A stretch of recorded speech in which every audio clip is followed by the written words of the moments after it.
So this is the Google Pixel 7. It has arguably one of the best smartphone cameras in the world. But I'm a professional photographer who strictly uses full-frame mirrorless cameras for my photography. So today I will give you my honest opinion on the Google Pixel 7's cameras from a professional photographer. So stick around and let's jump right in.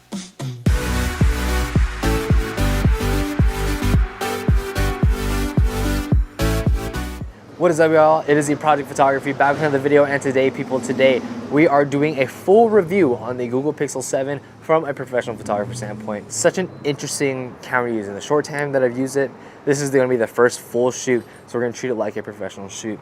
So with that being said, I do all of my reviews with my cameras and lenses, where I actually go out and actually shoot with it. So that's what we're doing in today's episode. We're going around doing POV style photography and just capturing things around this area. This is the circle in orange, if you guys, people in California, know. So yeah, guys, let's cut to the B-roll and get right on with shooting with the Google Pixel 7 from a professional photographer's view.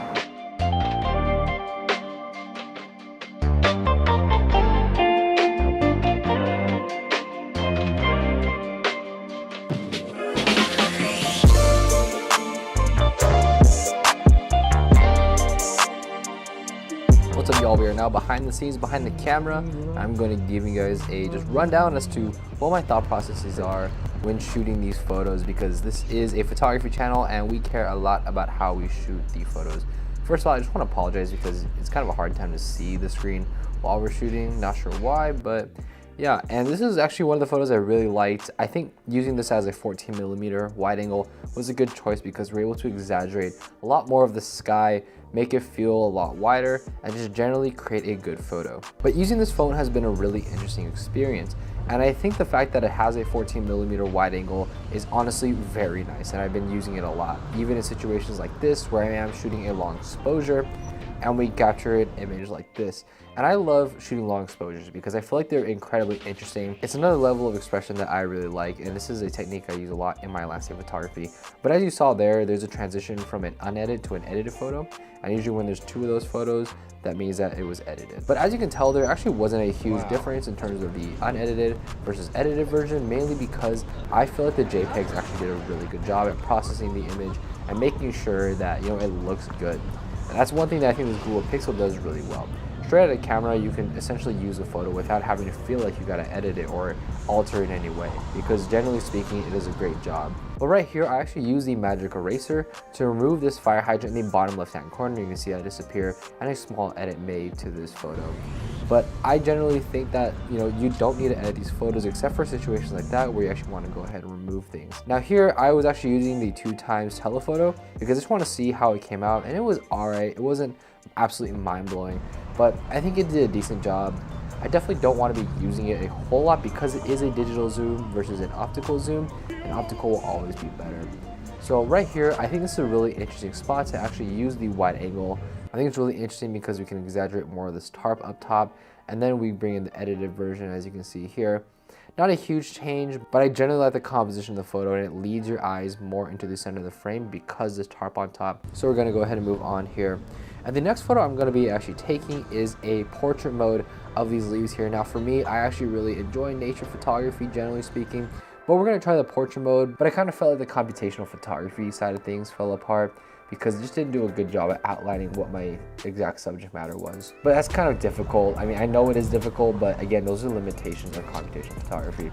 So right here, we're going to actually using the reflection to go ahead and, you know, create a much more interesting photo here. And as you can see, we have these kind of like blurred out parts of it, and here's the edited version. I really like this edit a lot. I think this is where the edit actually made a lot of sense, but I like doing this because the reflections you get with the photo are definitely more interesting. With that being said, let's jump right back and talk about some specs and take a little break. All right, so I have been shooting with the Google Pixel 7 for a hot second now. And for me, I've actually really enjoyed the experience. I think it's actually been pretty good. What I want to do actually is run down a few of the specs. So also another disclaimer, I don't think I mentioned this in the first part, I will not be reviewing video, I will just be reviewing photos because I am a photographer and this is a photography channel. So if you were looking for some sort of like video review, this is not the video. So first of all, for the main camera, we got a 24mm with a 1.85 aperture, phase detect autofocus, and a 1/1.31 inch sensor. And then we have the ultra wide, which is a 12 megapixel, 14mm f2.2 aperture, phase detect autofocus, and a 1/2.86 inch sensor. And then the front camera is a 10.8 megapixel camera with a f2.2 aperture, fixed focus, roughly 20mm focal length. I feel like I've been using that wide angle a lot because I am a landscape photographer, so I do prefer more wider images, which is why you see a lot of them are very wide at the 14mm focal length, which is actually a very good focal length, to be honest. That's the focal length I use for my landscape photography, so I'm very familiar with it. So after this break, we're gonna be actually shooting a little bit more, and then we're gonna go back to my studio where I'm gonna be actually doing the full review of this camera. So with that being said, guys, let's jump right back into the POV photography. All right, so now we are back with some more POV photography, and I wanted a little bit of a change of scenery. As you see, we can actually see the phone a little bit better, but we want to change scenery, so I'm going to be shooting some of these like houses over here, more of this 14mm wide angle stuff, and a slight edit. As you can see, we're just bringing down the shadows very slightly, as well as bringing down the highlights very slightly. I feel like there didn't need to be much of a change, but yeah, so we're gonna go ahead and just move over slightly and capture what I can. And for me, I really like that 14mm. We're able to exaggerate the sky more. A little bit of that distortion makes it just a much more interesting image. So there's the edit right there. And then we're gonna go ahead and move on. And I wanna try another portrait mode because I really wanna see how this thing actually is. So we're gonna have a little bit more of a prominent subject in this flower and go ahead and capture that. I think it does a bit of a better job because the phone actually knows exactly what the subject matter is in the flower, and the outline is just a little bit better, much more pleasing. So we're gonna go ahead and move on here. Next photo I really want to capture is across the street, as you can see. And don't worry guys, we're not invading anyone's privacy. I mean, this is all open to the public, so you're allowed to do this kind of stuff. But I'm taking a long exposure here just because I want to see what it does. In the sense that I want to see like how the image is first of all going to come out when there's not a definite subject matter to be had when it comes to long exposure. I generally think it does a decent job. I mean, of course, I wish we were able to get a long exposure in which the sky was moving, but you know, we don't really have that option here. So we're going to take in the last photo of the day. As you see, I'm zooming in and kind of seeing like what exactly happened with that long exposure because I kind of saw stuff at the edges. But we're going to take one last photo of the day here where I want to get a bit of a vertical image, 14mm of this house, and then using this sidewalk as a foreground subject matter just to kind of create some more depth to the image. So this is the last photo we're gonna end on, and I generally think it's a decent photo. I mean, it's not amazing, but I love using the 14mm focal length. I mean, it's just such an amazing focal length, and we're able to get much more interesting images out of it. So yeah, guys, that's the end of the POV stuff. Here are the two photos that I really liked. I love this photo of the reflection. I think it's a great composition overall. And we're able to use a lot more of those leading subject matters that move your eyes from the left to the right because of the chairs and tables, as well as these little lampshades. But also I really enjoy this one of the Black Dot Coffee because I don't know, it's the way the building is, and also I'm just a fan of coffee. But anyways, guys, we're gonna go back to my studio where I'm gonna be talking about my full review and thoughts on the Google Pixel 7, so stay tuned and let's jump right in. All right, y'all, we are now back in the studio and we're gonna be reviewing the Google Pixel 7's cameras as a professional photographer, of course. And first of all, I'm just going to talk about the JPEGs, no RAWs in this video. But then after that, we're going to talk about some of the computational photography modes like the action pan, as well as a long exposure and portrait and so forth. Then we're going to jump right into the conclusion. So to talk about the JPEG, just how the images actually look straight out of the phone. First of all, I am actually a fan of how they look. Sometimes I do think they can be a little over-processed in terms of the HDR. Sometimes it can go a little overboard in the sharpening. But overall, I genuinely like the photos out of this. I think we have really nice punchy contrast. The colors are very nice. They can be a bit muted, but that doesn't mean it's a bad thing. You can always adjust it post. And just the other few notes, first of all, I feel like the photos do come out a little bit over-sharpened. It can go a little overboard in terms of that in the HDR. So that's just something to kind of note. You actually do not need to edit these photos. As you can see here, I have a few photos that I edited using Google Photos with just the JPEG versus the original.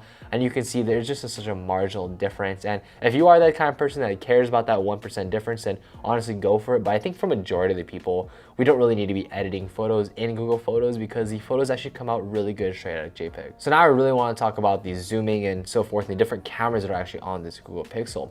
First of all, we have a 14mm to a 15mm in terms of actually digitally zooming because you can do that. But overall, I would stick with optical zooming only. So only use the 14mm and the 24mm, essentially the 0.7 and then the 1x zoom. And honestly, the reason why is that digital zooming will never be better than actual optical zooming, because as you can see with these two photos, one is using the 2x versus one is just a 1x, and 2x is a digital zoom.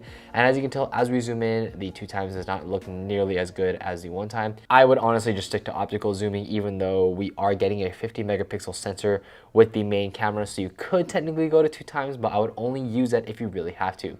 And speaking of 50 megapixel sensors, one thing that actually kind of annoyed me about this phone is the fact that I cannot actually access 50 megapixel files.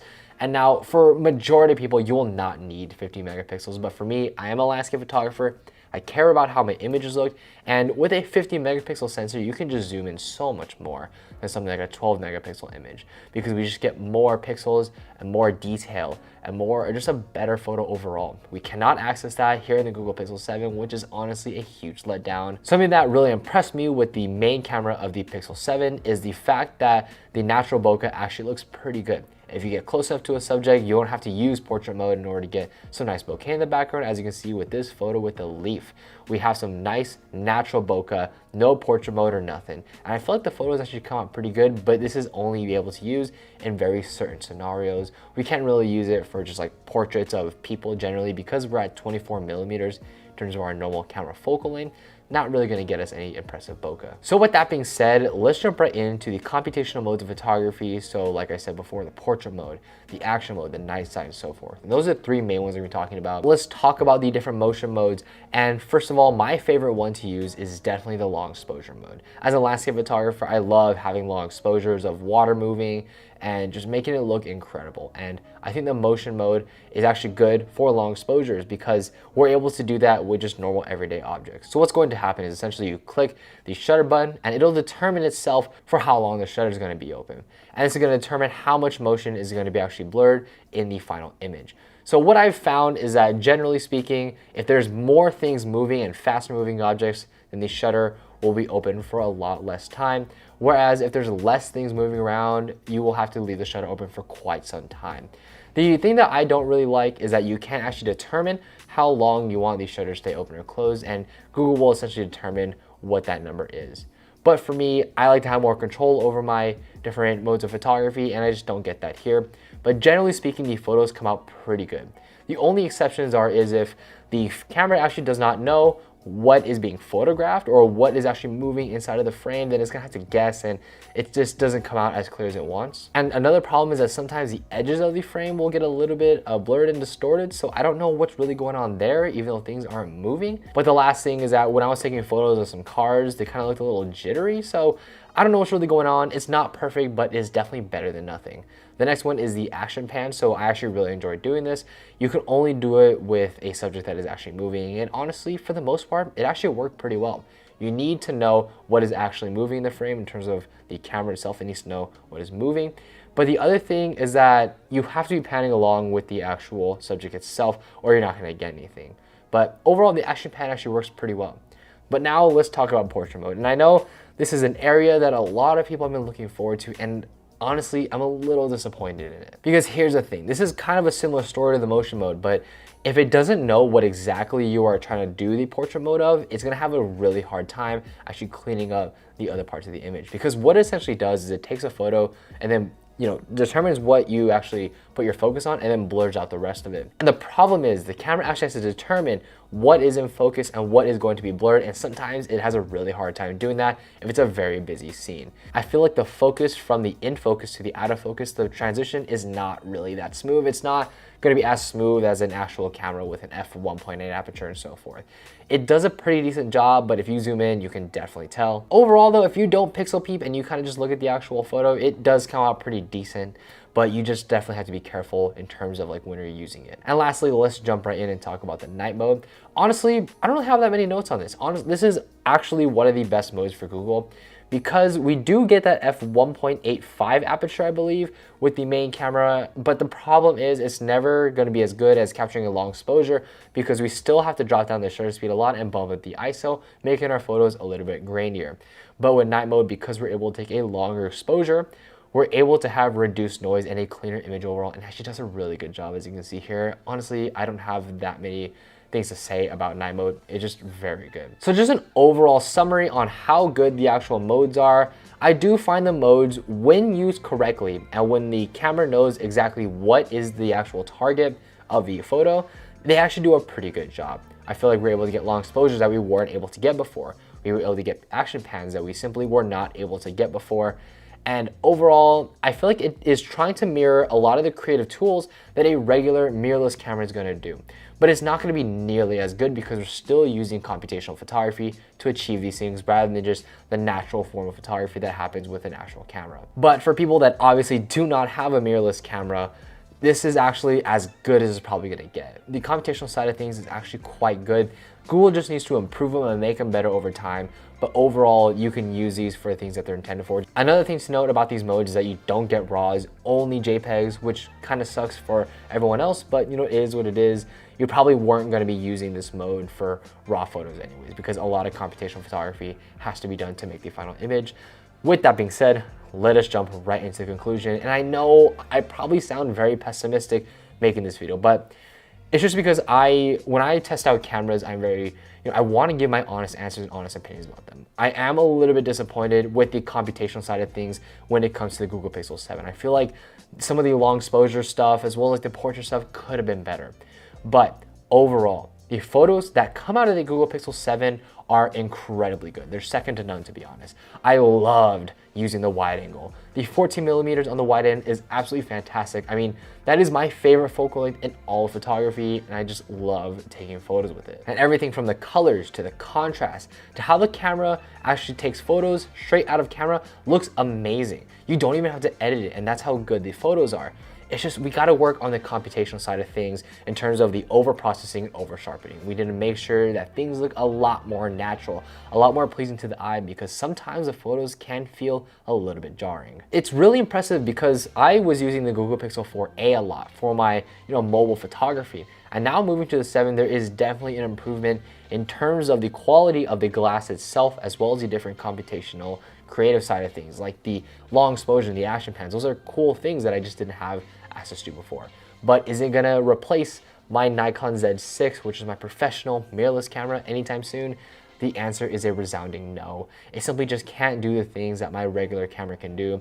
When it takes photos like portraits as well as long exposure, it looks incredibly natural, whereas the Google Pixel 7 has to use a lot of its AI and its computational photography to achieve those things, and some things are just going to fall through the cracks. But that's totally okay though, because the Google Pixel 7 is not meant to replace a professional mirrorless camera anytime soon.